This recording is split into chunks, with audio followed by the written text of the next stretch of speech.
অনেক ফজিলত। এই আয়াত যখন নাজিল হয়, যখন জিবরিল আমিন আলাইহিস সালাম আল্লাহ রাসূলের কাছে এসেছিলেন, সাথে নিয়ে এসেছিলেন আরেকজন ফেরেশতা। যে দরজা জিন্দেগিতে খোলা হয়নি আসমানের, এই দরজা দিয়া এই স্পেশাল ফেরেশতা এসে এই আয়াতগুলা রাসূল পাককে শোনাইয়া দিয়েছেন। এটা হচ্ছে সবথেকে মর্যাদাপূর্ণ বড় আয়াত। এই আয়াত হচ্ছে সবথেকে মর্যাদাপূর্ণ বড় আয়াত। রাসূল পাক সাল্লাল্লাহু আলাইহি ওয়াসাল্লাম উবাই ইবনে কাবকে জিজ্ঞেস করলেন, কোরআনের মধ্যে কোন আয়াতটি সবথেকে বড় বা গুরুত্বপূর্ণ? উবাই ইবনে কাব বলেছেন, ইয়া রাসূলুল্লাহ, এই আয়াত হচ্ছে আয়াতুল কুরসি। এই আয়াতের ফজিলত তো অনেক, সুবহানাল্লাহ তো বলবেন। মানে কি? আমি বলছি আপনারা সুবহানাল্লাহ তো বলবেনই, কিন্তু কাজের বেলায় তো কাজ নাই, ঠিক না? এবার কিছু কয় না কেউ। এই আয়াতের অনেক ফজিলত। সব থেকে বড় ফজিলত হচ্ছে এই আয়াত যদি কেউ তেলাওয়াত করে, তার ইন্তেকালের সময় কোনো যন্ত্রণা হবে না, মৃত্যুর কোনো যন্ত্রণা তার হবে না। এই আয়াত এমন এক আয়াত, কেউ যদি প্রতিদিন প্রত্যেক ওয়াক্ত ফরজ নামাজের পরে এই আয়াত তেলাওয়াত করে, আল্লাহ স্বয়ং তার জিম্মাদার। আল্লাহ বলছেন, এই বেচারা ইন্তেকাল করবে আর আমার হাত ধরে জান্নাতে যাবে। এই আয়াত প্রত্যেক ফরজ নামাজের পরে তেলাওয়াত করবে। তো ছোট ছোট করে বলি, এরপরে বলবো।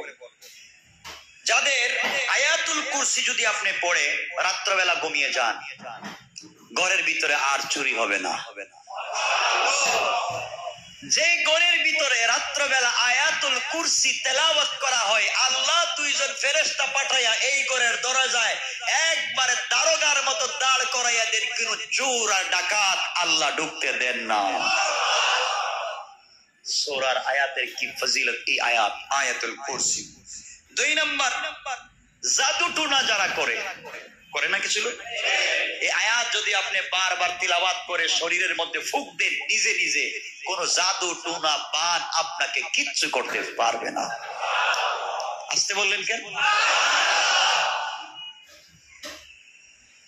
3 নাম্বার হচ্ছে মানুষকে জিন ডিস্টার্ব করে। জিন্নাত ডিস্টার্ব করে না? আপনি যদি এই আয়াতটা তেলাওয়াত করেন, জিন্নাত কোনোদিন আপনাকে ডিস্টার্ব করবে না।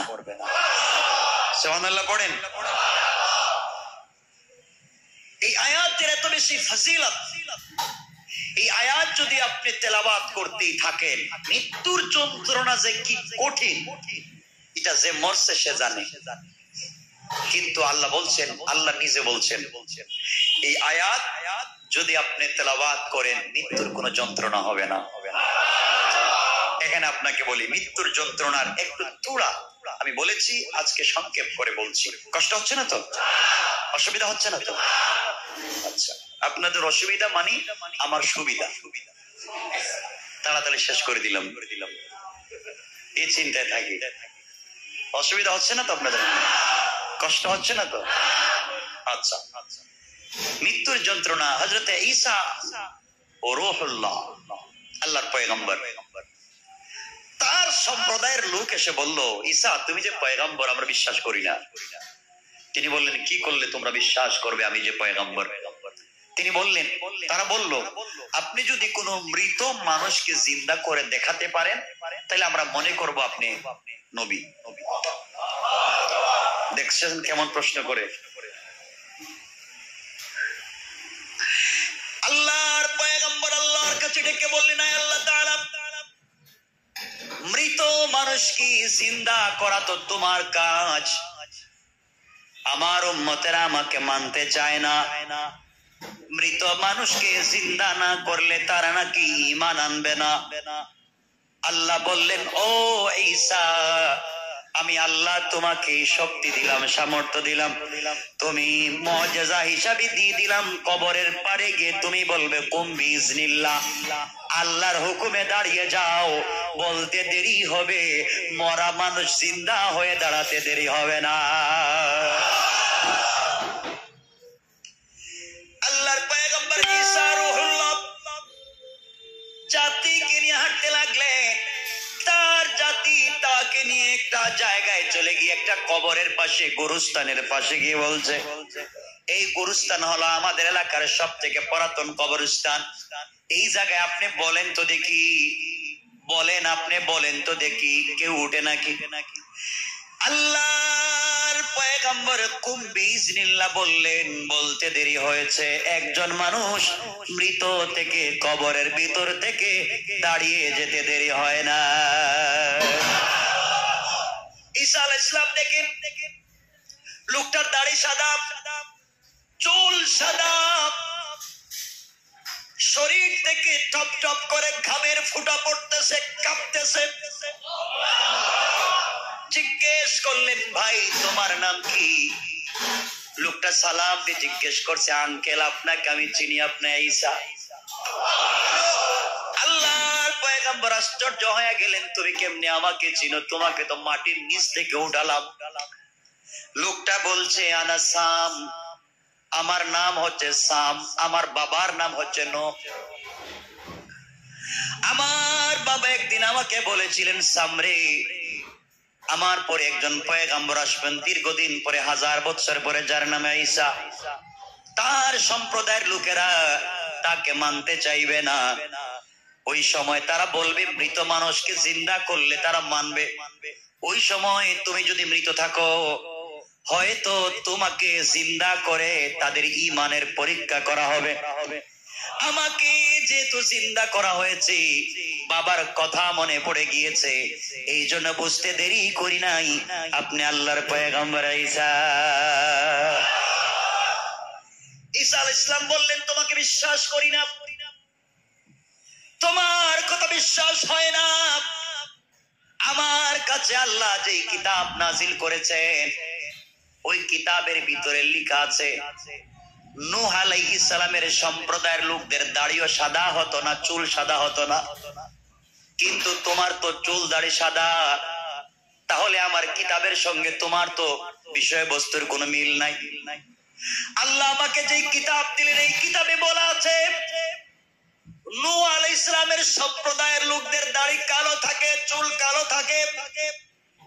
আর তুমি বলছো নূহ আলাইহিস সালামের ছেলে, তোমার চুল সাদা, দাড়ি সাদা, কারণ কি? হযরতে সাম বলছেন, আঙ্কেল, চাচা জান, পয়গম্বর আপনি শুনেন, আসলে আমার চুল দাড়ি কালো ছিল ঠিকই, কুচকুচা কালো ছিল, কিন্তু আমার যখন ইন্তেকালের সময় চলে এসেছিল, আজরাইল আমাকে যে ঝাপটা মেরে ধরেছিল, যে আঘাত করেছিল, মৃত্যুর সময় যে কষ্ট হয়েছিল, ওই টেনশনে, এই ব্যথায় আমার চুল দাড়ি সাদা হয়ে গেছে। আল্লাহু আকবার। এই ব্যথায় আজরাইল যে কপ করে ধরেছিল, ওই সময় যে ব্যথা হয়েছে, যে কষ্ট হয়েছে, যে আযাব হয়েছে, ওই ব্যথায় আর কষ্টে আমার চুল দাড়ি সাদা হয়েছে। আসলে চুল দাড়ি সাদা ছিল না। চিন্তা করেন কতটুকুন টেনশন থাকলে একজন মানুষের চুল দাড়ি পুরোটাই সাদা। ঈসা বললেন, ঠিক আছে মানলাম, কিন্তু তোমার শরীর থেকে টপ টপ করে ঘাম ঝরে কেন? আমার কিতাবে লেখা আছে, নূহ আলাইহিস সালামের সম্প্রদায়ের লোকদের শরীরের সামর্থ্য এত ছিল, তারা জীবনে কোনোদিন ঘামে নাই, কিন্তু তোমার শরীর থেকে দেখতেছি এখনো টপ টপ করে পানি পড়ে।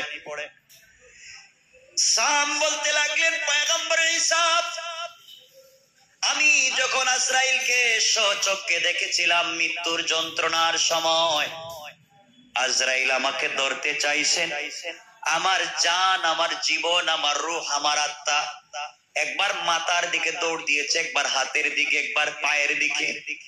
যেতে যেতে আমার শরীর থেকে ঘাম ঝরতে শুরু হয়েছে। এই যে ঘাম আর ব্যথা শুরু হয়েছিল, ওই হাজার হাজার বছর হয়ে গেছে, ওই দিনের যন্ত্রণা আজও বলতে পারি না। আমি কাঁপতেছি। ঈসা আলাইহিস সালাম বললেন, শোনো, তুমি চাইলে পৃথিবীতে থেকে যেতে পারো। সাম বলতেছেন, পয়গম্বর, থাকলে কি আমার মওত হবে? ঈসা বললেন, হ্যাঁ অবশ্যই তোমার মওত হবে। সাম বলছেন, আমার কাছে কি আবার আজরাইল আসবেন? ঈসা বললেন, হ্যাঁ। সাম পয়গম্বর ঈসার পায়ে ধরে বলছেন, পয়গম্বর মাফ চাই, আমি যেখানে ছিলাম ওখানে পাঠিয়ে দেন। 2500 বছর আগে আমার কাছে যেই আজরাইল এসেছিলেন, ওই বেতায় চুল দাড়ি সাদা টপ টপ করে এখনো ঘাম পড়ে। আজরাইলের থাপ্পড়, আজরাইলের সেই খপ্পরে আমি আবার পড়তে চাই না। মৃত্যুর যন্ত্রণা কত কঠিন চিন্তা করেন। আমার নবীর মৃত্যুর সময় কি হয়েছে সবাই জানেন। পৃথিবীর সব থেকে সহজ মৌত হয়েছে আমার পয়গম্বরের। এরপরেও যখন আজরাইল হাতটা বুকের উপরে রেখেছিলেন, নবীজি বলছেন, আজরাইল মনে হচ্ছে উহুদ পাহাড়টা তুমি আমার বুকে চেপে ধরেছ। এত ব্যথা, এত ব্যথা, এত কষ্ট। বিশ্ব নবী কষ্ট হয় নাই, তারপরেও যদি এত কষ্ট হয় তাহলে বুঝেন তোমার আমার মৌতের সময় কি কষ্ট হবে। আমার নবী আজরাইলকে জিজ্ঞেস করলেন, ভাই আজরাইল বলো, মৃত্যুর যন্ত্রণা থেকে বাঁচবার জন্য কোন ঔষধ আছে কি, কোন লাইন, কোন ট্যাবলেট আছে কি? আজরাইল বলছেন, আল্লাহর পয়গম্বর আপনি শুনেন, জিবরিল আমিন ওই কথা বলছেন, আপনি শুনেন, কেউ যদি প্রতিদিন একবার দুবার প্রত্যেক ওয়াক্ত নামাজের পরে আয়াতুল কুরসি তেলাওয়াত করে, তার মৃত্যুর সময় কোনো কষ্ট হবে না। আল্লাহু আকবার বলেন। কথাগুলো কি বুঝতেছেন আমার? আমার বন্ধুগণ, এই জন্য আয়াতুল কুরসির সব থেকে বড় ফজিলত হলো, এটা যদি আপনি তেলাওয়াত করেন, ওটা যদি আপনি প্রত্যেক ওয়াক্ত নামাজের পরে পড়েন, আর কিছু হোক আর না হোক আপনার মৃত্যুর সময় কষ্ট হবে না। পারবেন তো ইনশাআল্লাহ? অনেক ফজিলত। মৃত্যুর সময় কষ্ট হবে না, কবরের আযাব হবে না, সব কিছু আল্লাহ দূর করে দিবেন এই আয়াতের ফজিলতের বরকতে। আরেকটা ফজিলত হলো যে কোন জিনিস চুরি হবে না। চোর থেকে বাঁচতে হলে আপনি এই আয়াত বেশি বেশি পড়তে পারেন। দোকানের চুরি চামারি থেকে বাঁচতে হলে এই আয়াত বেশি বেশি করে পড়বেন। ঘরকে চুরি চামারি থেকে বাঁচাতে হলে এই আয়াত বেশি বেশি করে পড়বেন। পারবেন তো ইনশাআল্লাহ? একবার রাসূল পাক সাল্লাল্লাহু আলাইহি ওয়াসাল্লাম হযরত আবু হুরায়রা রাদিয়াল্লাহু তাআলা আনহুকে যাকাতের মাল পাহারাদারের জন্য দিয়েছেন। যাকাতের মাল তুমি পাহারাদারি করো। কারে দিয়েছেন? আবু হুরায়রাকে। আবু হুরায়রা, তুমি যাকাতের মাল পাহারাদারি করো। আবু হুরায়রা বিশাব মানুষ, খুব নরম দিলের মানুষ। হযরত আবু হুরায়রা, আল্লাহ রাসূল বলছেন, যাও যাকাতের মাল গোটা রাত দাঁড়িয়ে দাঁড়িয়ে পাহারাদারি করবার জন্য কোনো চোর না নিয়ে যায়। কে বলছেন? সবাই বললেন না? আল্লাহ রাসূল এই কথা বলবার পরে হযরত আবু হুরায়রা রাদিয়াল্লাহু তাআলা আনহু গভীর রাত্র পর্যন্ত দাঁড়িয়ে দাঁড়িয়ে তিনি পাহারাদারি করতেছেন। হযরত আবু হুরায়রা দাঁড়িয়ে যখন পাহারাদারি করতেছেন, হঠাৎ করে গভীর রাতে দেখেন একজন চোর এসে সবগুলা মাল, কিছু কিছু মাল উঠাইয়া উঠাইয়া ব্যাগের ভিতরে উঠাইয়া নিয়ে চলে যাচ্ছে।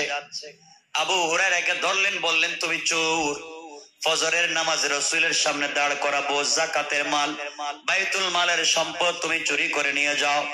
ওই লোকটা হাতে পায়ে ধরে বলছে, বাইরে আমি গরিব মানুষ, আমি 2-3 দিন কিছু খাই নাই, আমার ঘরের ভিতরে আমার সন্তানেরাও খাই নাই, আল্লাহর ওয়াস্তে আমাকে ছেড়ে দাও। হযরত আবু হুরায়রা যখন আল্লাহর নাম শুনলেন, বললেন, যাও, চলে যাও। সকালবেলা রাসূলের সঙ্গে দেখা, নবীজি বললেন, আবু হুরায়রা, রাত্রবেলা একজন চোর এসেছিল, চোর কোথায় গেল? আল্লাহু আকবার বললেন না? আবু হুরায়রা বললেন, ইয়া রাসূলুল্লাহ, ইয়া হাবিবাল্লাহ, আল্লাহর পয়গম্বর, রাত্রবেলা চোর এসেছিল। আমি জানি, চোর জানে, আপনি জানেন কেমনে? আল্লাহর পয়গম্বর বলেন, আবু হুরায়রা, তোমাকে পাহারাদারিতে দিয়া পয়গম্বর ঘুমাইয়া যায় না। আল্লাহু আকবার। আমার নবী কেমন ছিলেন! আমি রাসূলের কথা বললে তো আপনারা পাগল হয়ে যাবেন। আওয়াজ করে চিৎকার দিয়ে হার্ট অ্যাটাক করবেন। আমি এমন কিছু কথা বলবো রাসূল সম্পর্কে, কেমন ছিলেন আমার নবী, কেমন ছিলেন সেই রাসূল তো জানেন না। কার প্রেমে পাগল হয়েছে, কার জন্য আপনারা দুনিয়া পাগল? আরে ভাই সব ছেড়ে দেন, এই দুনিয়ার পিছনে ঘোরা ছেড়ে দেন। আমাদের পিছনে অনেক লোভ লালসা একবার এসেছিল, দুনিয়া চেপে বসেছিল, বাধ্য করতে চেয়েছিল এই দুনিয়ার ক্ষমতা, দুনিয়ার পাওয়ার পারে নাই। রাসূলকে ভালোবাসেন, অনেক কিছু পেয়ে যাবেন।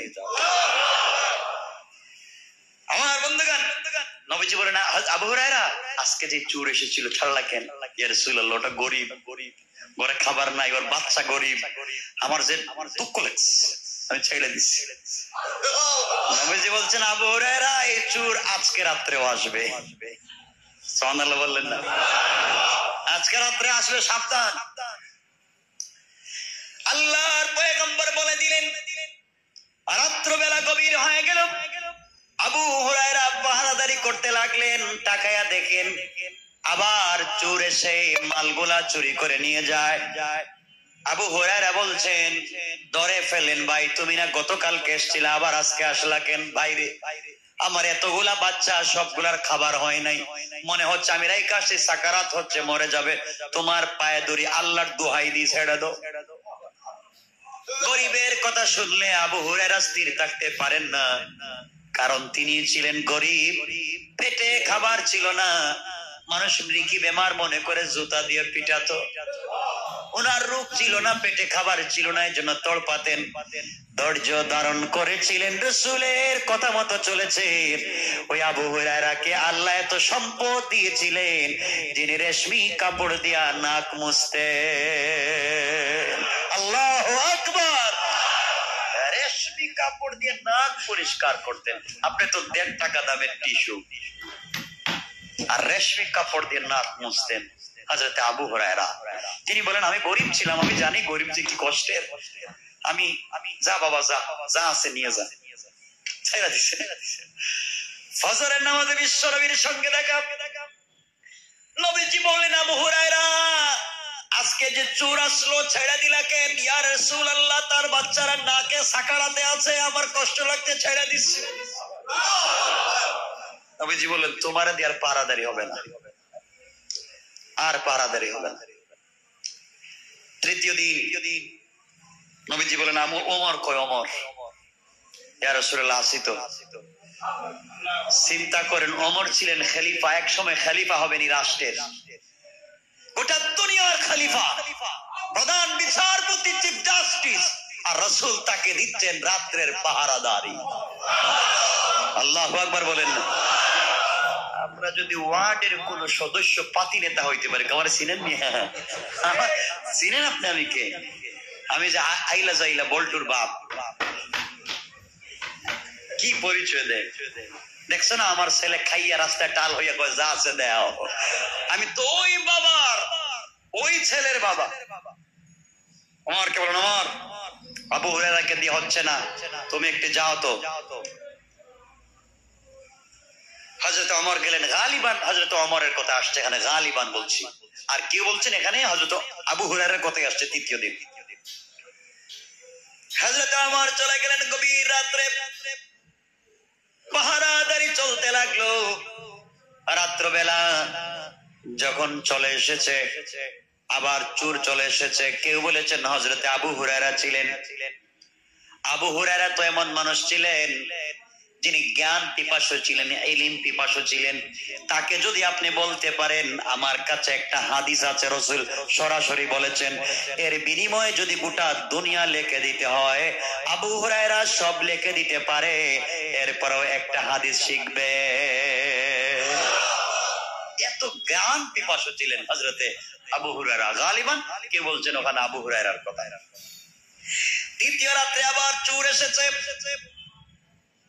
চোর আসার পরে আবার চুরি করে নিয়ে যায়। আবু হুরায়রা গালিবান আবু হুরায়রা কে বলছেন ওমর। আবু হুরায়রা চলে গেলেন, বললেন চোর তোকে আজকে ছাড়া যায় না, 3 নম্বর দিন পাইছি। তুই প্রতিদিন নিয়ে যাস, উল্টা পাল্টা কথা বলিস। এমন সময় চোর বলতেছে ভাই আবু হুরায়রা তুমি আমাকে যদি ছেড়ে দাও তোমাকে এমন একটা জ্ঞান শিক্ষা দিব, হাদিস শিক্ষা দিব, ইলম শিক্ষা দিব, আসমানের নিচে জমিনের উপরে এমন শিক্ষা তুমি কোনোদিন পাও নাই। আবু হুরায়রার যা কই, তার তো জ্ঞানের পিপাসা। আবু হুরায়রাকে বলছে, শোনো, এমন একটা জ্ঞান তোমাকে শিক্ষা দেব, তুমি যদি আজকে আমাকে ছেড়ে দাও তোমাকে কথা দিলাম একটা সূরা, একটা আমল শিক্ষা দিব, ওই আমল যদি করে তুমি ঘুমিয়ে যাও আর রাত্র জাগ্রত হইয়া মাল পাহারাদারি করা লাগবে না, স্বয়ং তোমার আল্লাহ পাহারাদারি করবে। আবু হুরায়রা বলেন, এবার তোরে চিনছি, তুই তো শয়তান, তুই আমার আল্লাহ বললে তোর আল্লাহ না? আমি আসলে শয়তান, আমি আসলেই শয়তান, কিন্তু তোমাকে শিক্ষা দিচ্ছি শয়তান, আমি শয়তান থেকে যদি বাঁচতে চাও, এ নিজে বলতেছে, আমি শয়তান থেকে যদি বাঁচতে চাও, চোর থেকে যদি বাঁচতে চাও, তাহলে রাত্রবেলা আয়াতুল কুরসি তিলাওয়াত করে ঘুমাও। আমি শয়তানও আসবো না, কোন চোরও আসবে না। বলছেন, ভাই আমার বড় উপকার করছিস, যা তোর ছেড়ে দিলাম। রাসূল পাক ফজরের পরে বলছেন, আবু হুরায়রা কি ব্যাপার? হুজুর খুব খুশি আজকে আমি। বলে, সুর কি আসে না? বলে, আসছে তো, চুরি তো করছে। তাহলে খুশি কেন? ইয়া রাসূলুল্লাহ, চুরি করুক আর যাই করুক, কয় টাকার মাল নিছে, কিন্তু আমাকে তো জ্ঞান শিক্ষা দিয়ে গেছে। নবীজি বলেন, কি শিক্ষা দিয়েছি? ইয়া রাসূলুল্লাহ, ও বলছে আমি যদি আয়াতুল কুরসি তিলাওয়াত করি তাহলে আল্লাহ নিজে ফেরেশতা দিয়া পাহারাদারি করাবেন, আমার জিম্মাদার হবেন, চোরও ডুববে না, ডাকাতও ডুববে না। নবীজি বললেন, যে তোমার কাছে প্রতিদিন 3 বার আসছে ও ছিল শয়তান, আর আজকে যা বলেছে 100% সত্য কথা বলেছে, একবার অরিজিনাল একটা সত্য তত্ত্ব তোমাকে দিয়েছে। সুতরাং এই চোর থেকে বাঁচতে হলে কি পড়া লাগবে? অনেকগুলো আমলের কথা বলেছি, আর বললে তো আপনার মনকে আমার দিকে ফিরিয়ে নিয়ে আসবো। এমন সময় শয়তান বলতেছে, আল্লাহ তোমার গোলাম তো তোমার পায়ে সিজদা দিবে, আমি তাকে ঘোরাবই। আল্লাহ রাব্বুল ইজ্জত ওয়াল জালাল ডাক দিয়ে বলছেন, শয়তান শুনে রাখ, আমার গোলামের প্রথম রাকাতেই ধোঁকা দিয়েছো, মনোযোগ রাখতে পারে নাই, কি পড়েছে মনে নাই, ধোঁকা দিয়েছো। 2 নাম্বার রাকাতেও ধোঁকা দিয়েছো, তার মনে নাই। 3 নাম্বার রাকাতে আবার ধোঁকা দিয়েছো, কি পড়েছে মনে নাই। 4র্থ রাকাত শেষ হয়ে যাচ্ছে, আবার গোলামকে ধোঁকা দিয়েছো, গোলাম কিছু বলতে পারে নাই। 4র্থ রাকাত শেষ করে তাশাহুদে বসে চোখের পানি ছেড়ে দিচ্ছে আর বলছে, আল্লাহ কি পড়েছি মনে নাই, 4 রাকাত পড়লাম না, 3 রাকাত না 5 রাকাত, মনোযোগ রাখতে পারি না। আল্লাহ তাআলা চেষ্টা তো করে যাচ্ছি, মুনিব তোমার সামনে করো জুড়ে 2 পা বিছায়া হাতটা তার উপরে দিয়ে বসে আছি, মাথাটা নিচের দিকে করে বসে আছি। আল্লাহ তুমি আমাকে বিফলে দিও না। শয়তান শুনে রাখ, গোলাম যখন তাশাহুদে বসে চোখের পানি ছেড়ে ওই কথাগুলা বলে দে, আমার গোলামের শুধু ওই দিনের নামাজ কবুল করি না, না আমি আমার গোলামের জিন্দেগির গুনাহগুলোকে মাফ করে ওই পরিমাণ সওয়াব আমল নামায় লিখে দিয়া তার নামাজগুলোকে কবুল করে নে। চেষ্টা করে যাও, চেষ্টা করে যাও, জীবন কামিয়াব হয়ে যাবে, কামিয়াব হয়ে যাবে। সফলতা খুঁজে পাচ্ছ না, সফলতা কোথায় খুঁজে পাচ্ছ না? কয় ওয়াক্তের নামাজি বলছি, কয়টা বাকি আছে? 5 নম্বরের নামাজিকে বলা হয় মুকাররম।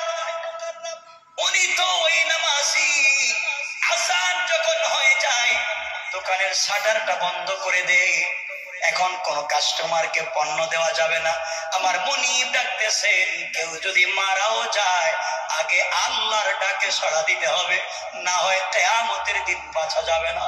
যেই ব্যক্তি দোকান বন্ধ করে দিলাম, হিসাব বন্ধ করে দিলাম, নামাজে পৌঁছে গেল, দুনিয়ার সমস্ত কাজ থেকে নিজেকে ফারেক করে ফেললো, আল্লাহ ডাক দিয়েছেন, আল্লাহ ডাক দিয়েছেন, আল্লাহ আমাকে ডাকতেছেন, গোলাম রে তোমার দোকানে নাকি ব্যবসা ঠিক মতো হচ্ছে না, ঘরে নাকি শান্তি নাই, পরিবারে নাকি শান্তি নাই, আমি আল্লাহ বলছি হাইয়া আলাস সালাহ, আসো নামাজের দিকে আসো, শুনছি তুমি নাকি বিপদে, হাইয়া আলাল ফালাহ, গোলাম আসো, কল্যাণের দিকে আসো, আমার পায়ে সেজদা করো, কথা দিলাম কয়টা কল্যাণ চাইবা, যতগুলা চাইবা 10 গুণ বাড়াইয়া দেওয়ার জিম্মাদার। এই গোলাম যখন নামাজে চলে আসে, নামাজে সে এমন নিবিড় ভাবে নামাজ শুরু করে দেয়, দুনিয়ার কোনো খবর নাই, কেউ চলে যাচ্ছে কিনা খবর নাই, কেউ মরে যাচ্ছে কিনা খবর নাই। গোলাম নামাজে এসে আমার সঙ্গে কথা বলা শুরু করে দেয়, সূরা ফাতিহা পড়ে আমার সঙ্গে জবাব দেয়, কথা বলে, সিজদায় গিয়ে কথা বলে, রুকুতে গিয়ে কথা বলে। এক কথায় নামাজে দাঁড়িয়ে গেলে দুনিয়া ভুলে যায়, দুনিয়ার কিছুই মনে থাকে না। ওই ব্যক্তি যখন নামাজে পৌঁছে যায়, মেরাজে বিশ্বনবী সাল্লাল্লাহু আলাইহি সাল্লামকে আমি আল্লাহ রাব্বুল ইজ্জত ওয়াল জালাল লৌহ কলম আরশ করছি, চন্দ্র সূর্য সব পার করায়া আরশে মুআল্লায় নিয়া, আরশে আসিমে নিয়া আমি আল্লাহর সঙ্গে দেখা করিয়েছি, আমার সঙ্গে কথা বলেছেন, দেখা করেছেন। আর আমার যে গোলাম নামাজে এসে দুনিয়ার সব ভুলে গিয়ে আমি আল্লাহর প্রেমে পাগল হয়ে যায়, ওই গোলামকে আমি আরশে আসিমে আনি না, বরং আরশে আসিম থেকে আমি আল্লাহ আমার গোলামের সামনে হাজির হয়ে যায়। আমি আল্লাহ আমার গোলামের সঙ্গে দেখা করতে আসি, আমি আল্লাহ আমার গোলামের নামাজ দেখতে আসি, কি নামাজ পড়তেছে। আমি আল্লাহর সামনে দাঁড়িয়ে দুনিয়া ভুলে গিয়েছে, মায়ের কথা মনে নাই, বাবার কথা মনে নাই, স্ত্রীর কথা মনে নাই, স্বামীর কথা মনে নাই, সন্তানের কথা মনে নাই, কারোর কথা যে গোলামের মনে নাই, একমাত্র আমি আল্লাহর কথা আছে। রাসূল পাককে মেরাজে নিয়ে এসেছি, সাক্ষাৎ করিয়েছি, আর আমি আল্লাহ এই গোলামকে এত পছন্দ করি, এত ভালোবাসি, যে গোলাম দুনিয়াকে ভুলে যায়, আমি আল্লাহ তার কাছে পৌঁছে যায়। আল্লাহু আকবার। এমন নামাজি হচ্ছে মুকাররব গোলাম, আল্লাহর প্রিয় পাত্র। এই জায়গায় নামাজ পড়তে, এই জায়গায় বলতেছিলাম বন্ধুগণ, গভীর মনোযোগ, কেমন নামাজ আমাদের পড়তে হবে। আপনাদের শোনা কথা আবার বলছি 1 মিনিটে। হযরত আলী রাদিয়াল্লাহু তাআলা আনহুর পায়ে যখন কাটা বিঁধে গেল, তীর নিক্ষেপ করার পরে কাফেরদের তীর বিঁধে গেল, পায়ের এক দিক দিয়ে ঢুকে আরেক দিক দিয়ে বের হয়ে আছে, দুই দিক দিয়ে কেউ বের করতে পারে না। শুধুমাত্র হাত দিলে আলী চিৎকার করে উঠেন, চিৎকার করে করে গোটা এলাকা পাগল হয়ে গেছে, শুধু চিৎকার আর কান্না। আলীর পায়ে ব্যথা হচ্ছে, তীর বিঁধে গিয়েছে। রাসূল পাক সাল্লাল্লাহু আলাইহি ওয়াসাল্লামের কাছে খবর পৌঁছে গেল। নবীজি বললেন, সাহাবীরা শোনো, আমার আলীর পায়ে তীর বিঁধেছে, তোমরা টানা হেঁচড়া করো না, বের করতে পারবে না, আলী ব্যথা পাবে। কিন্তু আমার আলী যখন নামাজে দাঁড়িয়ে যাবে, নামাজে যখন দাঁড়িয়ে থাকবে, একটা তীর কেন 10টাও তীর যদি বের করে ফেলো, এমন নামাজি আল্লাহর সঙ্গে কথা বলে তীর বের করলে আমার আলী টেরও পাবে না। আলীর সঙ্গে আর কথা বলা গেল না, নামাজের সময় হয়ে গেল, এই তীর পায়ে নিয়ে নামাজে দাঁড়িয়ে গিয়েছে।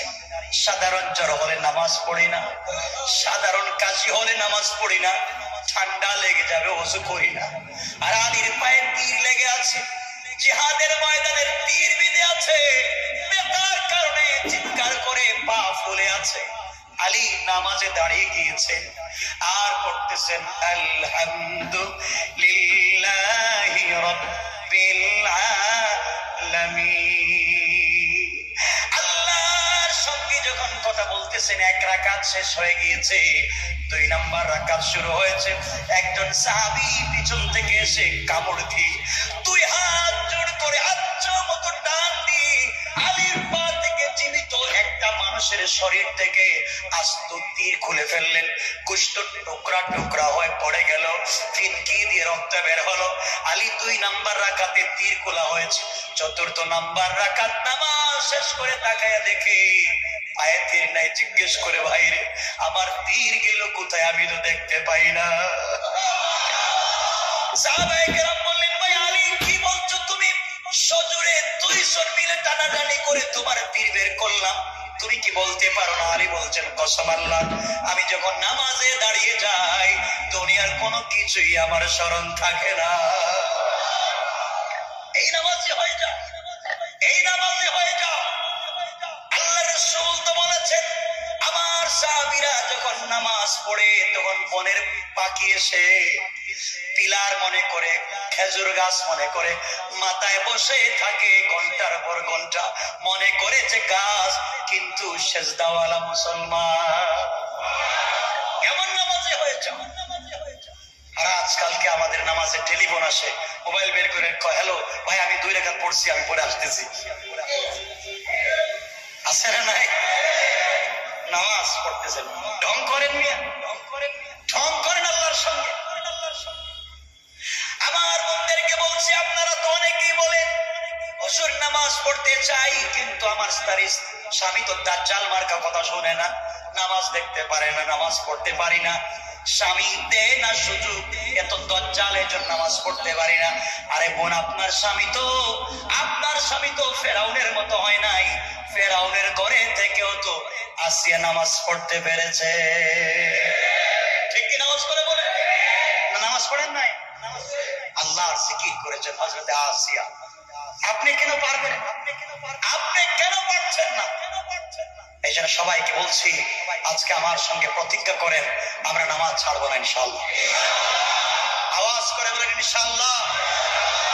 সবাই বলেন আল্লাহ, আমরা ওয়াদা দিলাম বেঁচে থাকতে নামাজ ছাড়বো না। আল্লাহ তুমি আমাদেরকে মাফ করে দাও।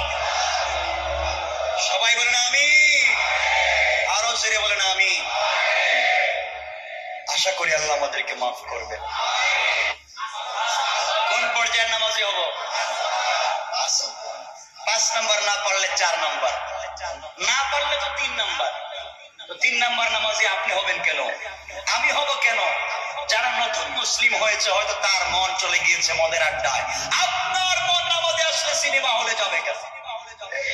কথা বলছেন না কেন? রাসূল পাক সাহাবায়ে কেরামকে বলছিলেন, শোনো, কিয়ামতের সময় গনিয়া আসলে তোমরা দেখবে মানুষের মাথার ভিতরে গান বাজতেছে, মানুষের মাথার ভিতরে গান বাজতেছে। সাহাবায়ে কেরাম জিজ্ঞেস করলেন, ইয়া রাসূলুল্লাহ, মানুষের মাথায় গান বাজবে, আপনি কি বলছেন? কি বলছেন? মা আছে, এই যে 2 হাত জোড় করে বলছি, 2 হাত, এমন 2টা গুনাহ আছে, আপনাদের পায়ে ধরে বলছি, এই 2টা গুনাহ কইরেন না, এমন 2টা গুনাহ আছে, আল্লাহ মাফ করে দিবেন না। আমার মুসলমান বন্ধুগণ, গভীর মনোযোগ। দুনিয়ার জমিনে এমন 2টা গুনাহ আছে, যে গুনাহগুলো আল্লাহ তাআলা ক্ষমা করে দিবেন না। আপনি যত বড় বুজুর্গ হন না কেন, আপনি যত বড় আল্লাহ ওয়ালা হন না কেন, আপনি যদি দুনিয়ার জমিনে 1000 কোটি টাকা আল্লাহর রাস্তায় দান করে ইন্তেকাল করে থাকেন, মসজিদ মাদ্রাসা বানিয়ে যে থাকেন, 24টা ঘন্টা তাহাজ্জুদে কাটিয়ে দিয়ে থাকেন, হয়তো আল্লাহ তাআলা আপনার কিছু কবুল করবেন না। দুনিয়ার জমিনে 2টা গুনাহ করা যাবে না। আপনি নামাজ পড়েন নাই, সালাত ঠিকমতো পড়েন নাই, আপনি ঠিকমতো নামাজ পড়েন নাই, ঠিকমতো সালাত পড়তে পারেন নাই, আল্লাহ তাআলা চাইলে আপনাকে ক্ষমা করে দিতে পারে। আপনি মাগরিবের সালাতে মসজিদে আসতে পারলেন না, আল্লাহ চাইলে আপনাকে ক্ষমা করে দিতে পারে। আপনি চেষ্টা করেছেন ফজরের সালাতে মসজিদে আসবেন, আসতে পারলেন না, আপনি ঠিকমতো সালাত পড়তে পারেন নাই, আল্লাহ তাআলা চাইলে আপনাকে ক্ষমা করে দিতে পারে। আপনি ঠিকমতো রোজা রাখেন নাই, আল্লাহ তাআলা চাইলে ক্ষমা করে দিতে পারে। আপনি হজ করলেন না, আল্লাহ তাআলা চাইলে ক্ষমা করে দিতে পারে। এক কথায় আল্লাহ তাআলার হক আপনি নষ্ট করেছেন, আল্লাহ তাআলা ক্ষমা করে দিতে পারে। আপনি হয়তো বেখেয়ালে যৌবনের ধাঁধায় পড়ে আপনি জিনা করে ফেলেছেন, আল্লাহ তাআলা আপনাকে ক্ষমা করে দিতে পারে। আপনি এর চাইতে মারাত্মক অপরাধ করে ফেলেছেন, আল্লাহ তাআলা আপনাকে ক্ষমা করে দিতে পারে। আল্লাহ তাআলা বলছেন, দুনিয়ার জমিনে বান্দা যদি আমার হক নষ্ট করে ফেলে, আর কোন একটা সময় হাত উঠাইয়া আমার কাছে তওবা করে, এটা আমার বান্দার ব্যাপার আর আমি আল্লাহর ব্যাপার। আমার কাছে তওবা করলে হয়তো ক্ষমা করে দিতে পারি, দুনিয়ায় যদি তওবা না করে আখিরাতে আমি আল্লাহ চাইলে ক্ষমা করে দিতে পারি যদি তার ভিতরে ঈমান থাকে। আমার বন্ধুগণ মনে রাখবেন, কিয়ামতের দিনে হিসাব নিকাশের পরে জান্নাতীরা যখন জান্নাতে পৌঁছে যাবে, জাহান্নামীরা যখন জাহান্নামে পৌঁছে যাবে, আল্লাহ তাআলা ফেরেশতাদেরকে বারবার ডাক দিয়া বলবেন, জাহান্নামের সরদার মালিক, 100 বছর হয়ে যাচ্ছে জাহান্নামের দরওয়াজা বন্ধ করে দিয়েছি, তুমি খুঁজে দেখো না জাহান্নামের ভিতরে আমার কোন বান্দা আছেনি যার ভিতরে ঈমান ছিল, যার ভিতরে ঈমান ছিল এমন কোন বান্দা আছে কিনা একটু দেখো। ফেরেশতা খুঁজতে থাকবে, জাহান্নামে কোথাও খুঁজে পাবেন আল্লাহ নাই, কাউকে খুঁজে পাচ্ছি না। আল্লাহ তাআলা বলবেন আবার দেখো। ফেরেশতা খুঁজতে খুঁজতে জাহান্নামের একেবারে নিচে গিয়ে, একেবারে নিচে, যার নিচে আর কিছু না এমন জায়গায় গিয়ে দেখবেন দুটা পাথরের চিপায় একটা রূহ পড়ে চিৎকার করে শুধু বলছে, ইয়া হান্নান ইয়া হান্নান ইয়া মান্নান, ইয়া হান্নান ইয়া মান্নান। দুটা পাথরের চিপায় পড়ে চিৎকার করে ডাক দিচ্ছে জাহান্নামের নিচে। ফেরেশতা আল্লাহ তাআলাকে ডাক দিয়ে বলছেন, আল্লাহ তাআলা একটা রূহ চিৎকার করে করে ডাকছে। আল্লাহ বলবেন, এর অন্তরের ভিতরে সরিষার দানা পরিমাণ ঈমান ছিল, গুনাহ করেছে, নাফরমানি করেছে, আমার হক নষ্ট করেছে, আমি ক্ষমা করে দিয়েছি, তোমরা আমার বান্দাকে উঠাও, আমার বান্দাটাকে জাহান্নামের অতল গহ্বর থেকে উঠাইয়া জীবন নদীতে গোসল করাইয়া, পাক সাফ করাইয়া, হায়াতের সাগরে গোসল করাইয়া আমার বান্দাকে তোমরা জান্নাতের দিকে নিয়ে যাও। ওই সময় আল্লাহর বান্দা ডাক দিয়া বলবে, আল্লাহ তাআলা আমি আপনার জান্নাত চাই না, আপনি আমাকে জান্নাত দিবেন বলেছেন, আমি জান্নাত চাই না, আমাকে জাহান্নাম থেকে উঠাইয়া জাহান্নামের গর্তের পারে আমাকে রেখে দেন, জাহান্নামের গেট পর্যন্ত বসাইয়া দেন, আমাকে আর কিছু করা লাগবে না। আল্লাহ রাব্বুল ইজ্জতুল জালাল জানতে চাইলেন, গোলাম দীর্ঘ বছর থেকে আমার কাছে শুধু চিল্লাচ্ছ, ডাকতেছো, কোন জিনিস জীবনে আর চাইবা না, তোমাকে জাহান্নাম থেকে উঠাইয়া দিলে আর কোন জিনিস চাইবা না, ও বান্দা তোমাকে কি জাহান্নামের উপরে উঠাইয়া দিলে চলবে? বান্দা জাহান্নামের উপরে উঠে গিয়েছে, ফেরেশতারা তাকে রেখে দিয়েছেন দীর্ঘদিন, এভাবেই চলে যাচ্ছে, আবার চিৎকার করে কান্না করবে আর বলবে, আল্লাহ তাআলা অমনিব আপনি দয়া করে জাহান্নামের নিচ থেকে আমাকে উঠালেন, জাহান্নামের গেট পর্যন্ত বসায় রেখে দিয়েছেন। আল্লাহ তাআলা ওখান থেকে জান্নাতের গেট দেখা যায়, জান্নাতের ভিতরে তোমার বান্দারা ঘুরে আমি দেখতে পাই।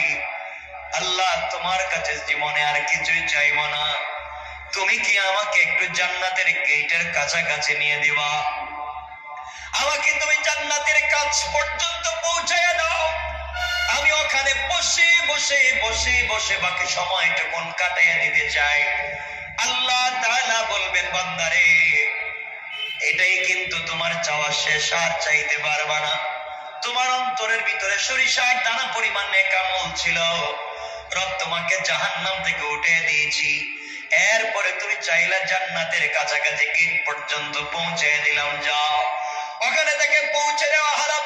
জান্নাতের গেট যখন খুলে দেওয়া হয়, জান্নাতের নিয়ামতের সুবাসগুলো তার বডিতে লাগে, আল্লাহু আকবার বলেন, তার বডিতে জান্নাতের সুবাস লাগতে থাকে, জান্নাতের নিয়ামতগুলো লেগে যায়। জান্নাতের ভিতরে তাকাইয়া দেখে তার কত বন্ধু দুনিয়ার জমিনে ঠিক মতো সালাত পড়েছে, সে ঠাট্টা বিদ্রুপ করেছে, সে তার পাশের দোকানি নামাজ পড়ার কারণে আজকে জান্নাতি।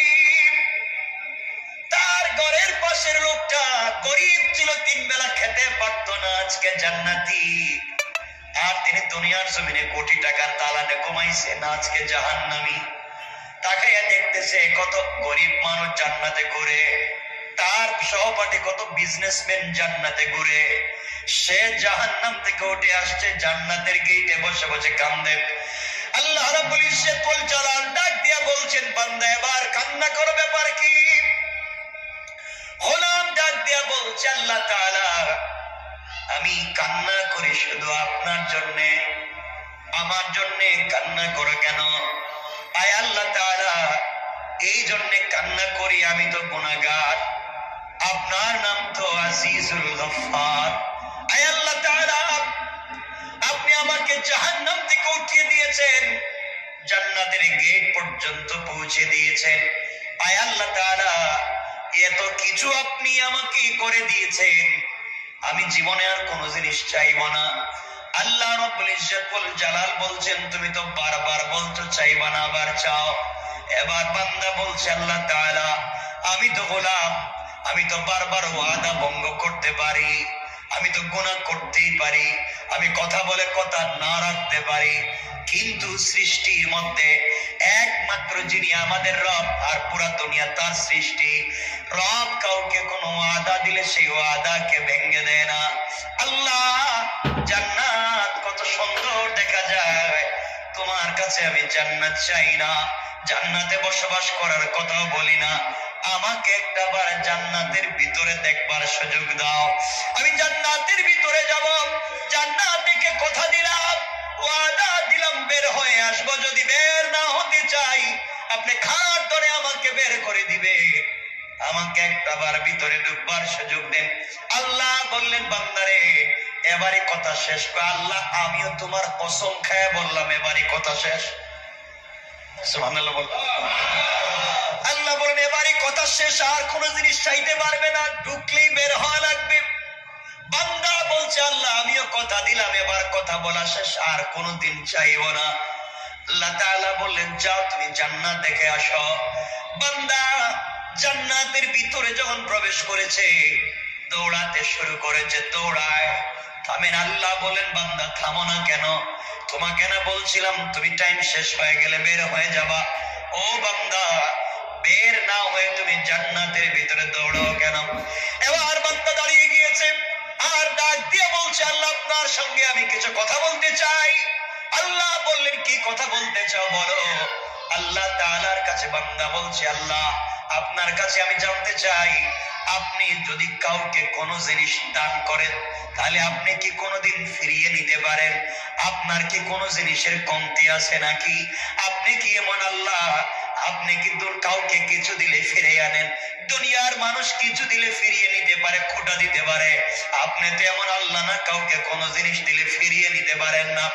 আপনি কোরআনে কারীমের ভিতরে বলেছেন, কাউকে যদি আপনি জান্নাতে প্রবেশ করান আর জীবনে বের করবেন না, আমাকে যেহেতু ঢুকাইয়া দিয়েছে, আপনি কেমনে আমাকে বের করতে চান? তাহলে তো ওয়াদা ঠিক থাকবে না। আল্লাহ রাব্বুল ইজ্জতুল জালালের রহমতের সাগরে জোশ উঠে গিয়েছে। আল্লাহ বলে, বান্দা তোমাকে বের করতে চাই না, তুমি বলো কেমন জান্নাত চাও, যে জান্নাত চোখে দেখা যায় তার চাইতে 10 গুণ বড় জান্নাত তোমাকে দিতে চাই। আমি বোঝাতে চাইলাম, দুনিয়ার জমিনে আপনি যত অন্যায় করেন না, ফরমানি করেন, রব চাইলে ক্ষমা করে দিয়ে জান্নাত দিতে পারে। কিন্তু আল্লাহ বলেছেন, বান্দা 2টা গুনাহ যদি কোনোভাবে করো আমি ক্ষমা করব না। 2 গুনাহ করলে আল্লাহ তাআলা বলেছেন ক্ষমা করবেন না, বাকি সব তিনি ক্ষমা করে দিতে পারেন। 1 নাম্বার গুনাহ হলো বান্দার হক। বান্দার হক যদি আপনি নষ্ট করেন, বান্দাকে যদি আপনি কোনোভাবে কষ্ট দেন, লেনদেন করেন, টাকা পয়সা মেরে খান, জায়গা জমিতে ভুলভাল দলিল করেন, কারো জায়গা ইচ্ছা মতো দখল করেন, মানুষকে কষ্ট দেন, মানুষের রাস্তা বন্ধ করেন, সারাদিন চিন্তায় থাকেন কেমনে মানুষকে কষ্ট দিবেন, সারাদিন পরামর্শ করেন কেমনে অমুককে তমুককে কষ্ট দেওয়া যায়। দুনিয়ার জমিনে কোনোভাবে যদি আপনার কাছ থেকে সরিষার দানা পরিমাণ কোন বনি আদম কষ্ট পায়, আল্লাহ তাআলা বলছেন আমি ক্ষমা করব না। এই বিচার আমার কাছে নাই, সে বদলা যদি নিতে চায়, সে ক্ষমা না করা পর্যন্ত আমি তোমাকে ক্ষমা করব না। ও বান্দা, তুমি যদি 1000 কোটি টাকা দান করো, শত শত মসজিদ বানাইয়া দেও, 1000 বার আমার ঘর তওয়াফ করতে যাও, আর সরিষার দানা পরিমাণ বান্দার হক থাকে, আমি কিন্তু ক্ষমা করতে পারবো না। সুতরাং দুনিয়ার জমিন থেকে জান্নাত পর্যন্ত যেতে হলে 1 নম্বরে বান্দার হক থেকে নিজেকে বাঁচিয়ে রাখতে হবে। কথা বলেন না কেন? বান্দার হক নষ্ট করা যাবে না, বান্দাকে কোনোভাবে কষ্ট দেওয়া যাবে না, মানুষকে কোনোভাবে কষ্ট দেওয়া যাবে না, টাকা খায়া গ্রামের বিচার করা যাবে না, জায়গা জমি দখল করা যাবে না, ভাই বোনকে ঠকানো যাবে না, মা বাপকে ঠকানো যাবে না, স্ত্রী সন্তানকে ঠকানো যাবে না, আত্মীয় স্বজনকে ঠকানো যাবে না। যার যে হক আছে হক আপনি পৌঁছে দিবেন। কারো উপকার করতে না পারেন, ক্ষতি করতে যাবেন না। কারণ বান্দা, আল্লাহ তাআলা বলে দিয়েছেন, বান্দার যখন হক নষ্ট করা হয়, যে হক নষ্ট করে তার নাম জালেম, যার হক নষ্ট হয় তার নাম মাজলুম।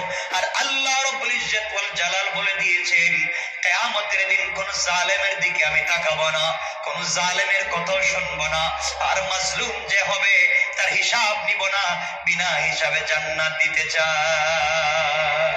সুবহানাল্লাহ জোরে বলেন। এই জন্য দুনিয়ার জমিনে চলার পথে আমরা যদি ঠকে যাই, কেউ যদি আমাদেরকে কষ্ট দিয়ে থাকে, আমাদের হক নষ্ট করে থাকে, আমাদের জায়গা জমি দখল করে থাকে, আমাদের টাকা পয়সা মেরে খেয়ে থাকে, আমাদেরকে কষ্ট দিয়ে থাকে, সুযোগ থাকলে ক্ষমা করে দিবেন, হয়তো আল্লাহ আপনাকে বড় করে দিবেন। কিয়ামতের দিন হয়তো আপনি তাকে ক্ষমা করবেন না। আপনাকে যদি কেউ কষ্ট দেয় আর আপনি যদি মাজলুম হয়ে যান, গভীর রাত্রে হাত উঠে চোখ থেকে পানি ছেড়ে দেন। আল্লাহ রাব্বুল ইজ্জত ওয়াল জালাল বলেছেন, কোন জিনিস দিয়া আমার তাখতে তৌসকে, আমার আরশে আজিমকে কাঁপানো যায় না, কিন্তু মাজলুমের চোখ থেকে এক ফোঁটা পানি পড়ে গেলে আমার পুরা আরশ যেন কেঁপে যায়। এই জন্য 1 নম্বর, কোনোভাবে কোন কৌশলে কোনোভাবে বান্দার হক নষ্ট করা যাবে না। যার যত হক আছে, যার যত প্রাপ্য আছে তাকে পৌঁছে দেওয়া লাগবে ইনশাআল্লাহ। সবাই বললেন না? যার যে প্রাপ্য আছে পৌঁছে দিবেন, হক নষ্ট করবেন না। আপনি বড় মানুষ, আপনি এলাকার বড় মানুষ, আপনি বাড়ির বড় ভাই, আপনি জায়গা জমি নিজের নামে নামজারি করালেন, প্রিন্ট করা থাকবে, আপনাকে কিয়ামতের দিন হিসাব দেওয়া লাগবে। এই জন্য এগুলা সব ভুলে যান, মানুষকে কষ্ট দেওয়া যাবে না। আজকাল গ্রামগঞ্জে দেখবেন মানুষকে, বা ঢাকা শহরেও দেখবেন মানুষকে যারা কষ্ট দেয়, মানুষের হক যারা মেরে খায়, ইন্তেকালের সময় কিন্তু তাদের বহুত কষ্ট হয়। কথা বলো, এটা বহুত কষ্ট। মানুষের হক নষ্ট করলে মরার সময় কষ্ট হবে। তাহলে 1 নম্বর, বান্দার হক নষ্ট করা যাবে, বলেন না যাবে। 2 নম্বর, শিরিক করা যাবে না। আল্লাহ রাব্বুল ইজ্জত ওয়াল জালাল বলেছেন, ইন্নাহু মাইয়ুশরিক বিল্লাহ ফাকাদ হারামাল্লাহু আলাইহিল জান্নাহ ওয়া মাওয়াহুন নার। আল্লাহ রাব্বুল ইজ্জত ওয়াল জালাল বলে দিয়েছেন, যারা আমি আল্লাহর সঙ্গে শরীক করলো, হারামাল্লাহু আলাইহিল জান্নাহ, তার জন্য জান্নাত একেবারে হারাম। ওয়া মাওয়াহুন নার, তার অরিজিনাল ঠিকানা জাহান্নাম। ওয়া মা লিয-যালিমিনা মিন আনসার, কিয়ামতের দিনে কেউ তাকে সাহায্য করতে পারবে না। তাহলে বোঝা গেল, শিরিক করলে অরিজিনাল ঠিকানা জাহান্নাম, পাবলিকের হক মেরে খাইলে অরিজিনাল ঠিকানা। বলে কেউ মাফ দিবে? কেউ মাফ করাবে? আল্লাহ মাফ দিবেন? শিরিক মাফ হবে না। মানুষের হক মাফ হবে, মাফ করাতে চাইলে দুনিয়ায় মৃত্যুর আগে যার হক নষ্ট করছেন তার হক তাকে পৌঁছে দেন। আপনারা মনে করছেন আস্তাগফিরুল্লাহ আস্তাগফিরুল্লাহ আস্তাগফিরুল্লাহ, এটার নাম মনে হয় তওবা। এটা তো ভুয়া জিনিস। পাবলিক রে মাইরা খাইয়া সারাদিন আস্তাগফিরুল্লাহ বলে কোনো সওয়াব নাই। পাবলিক রে ঠকাইয়া রাত দিন আস্তাগফিরুল্লাহ বলার মধ্যে কোনো সওয়াব, বলেন কোন সওয়াব? তওবা হচ্ছে যার যে হক তার কাছে হক পৌঁছে দেওয়া, এটার নাম তওবা। কথা বুঝতে পেরেছেন?